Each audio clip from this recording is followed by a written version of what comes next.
SNX Marathi, Siddheshwar news express, सत्यासाठी SNX सोबत।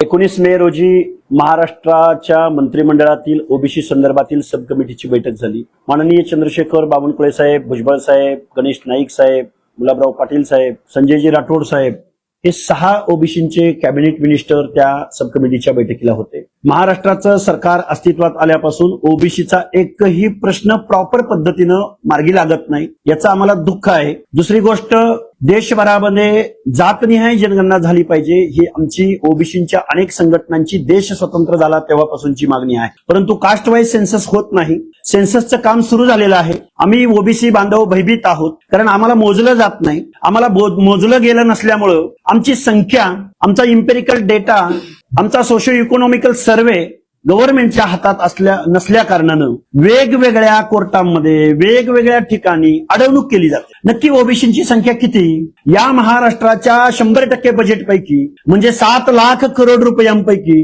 या महाराष्ट्रातल्या ओबीसी विजयंतीच्या सामाजिक न्याय हक्कांच्या योजनासाठी किती निधी दिला जातो, किती संख्येवर तो पर्क्युलेट होतो, वितरित केला जातो, या सगळ्या प्रश्नांची उत्तरं अधांतरी आहेत। या सगळ्या प्रश्नांचं वास्तव भयानक आहे। एका बाजूला कोस्टल रोड पूर्ण होतो, समृद्धी महामार्ग पूर्ण होतो, हजारो लाखो करोडोंचे प्रोग्राम सक्सेस होतात, यशस्वी होतात, झाले पाहिजेत।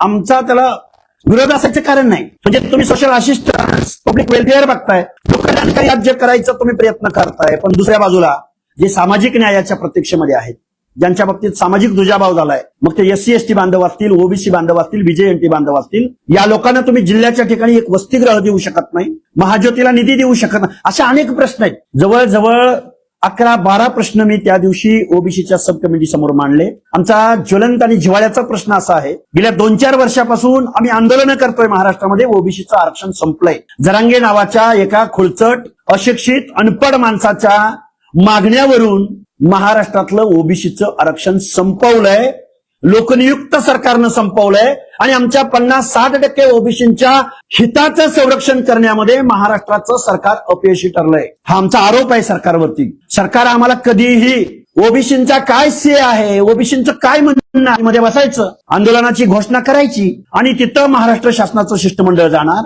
बेकायदा मागण्यांना प्रतिसाद देणार, बेकायदा GR काढणार आणि ओबीसीच्या अनाथ माती कलवण्याचं पद्धतशीर काम, पद्धतशीर षडयंत्र या महाराष्ट्रामध्ये आखलं जात आहे। म्हणून आम्ही जातनिहाय जनगणनेची मागणी, स्कॉलरशिप संदर्भातली मागणी, आमची संख्या किती आणि आम्हाला बजेट मिळतं किती, 7 लाख करोड पैकी महाराष्ट्राचे मुख्यमंत्री माननीय देवेंद्रजी फडणवीस साहेब अर्थतज्ञ आहेत असं मी मानतो आणि आहेत, पण या मुख्यमंत्र्यांनी 7 लाख करोड पैकी म्हणजे 100%पैकी 50%हून म्हणजे अर्धी लोकसंख्या असलेल्या ओबीसीला 0.6% बजेट सामाजिक न्याय हक्कांच्या ध्येय धोरणांसाठी, योजनांसाठी दिलेत। हा आकडा 1%च्या पुढे कधीही जाऊ शकला नाही। हे या ओबीसींचं दुर्दैव आहे।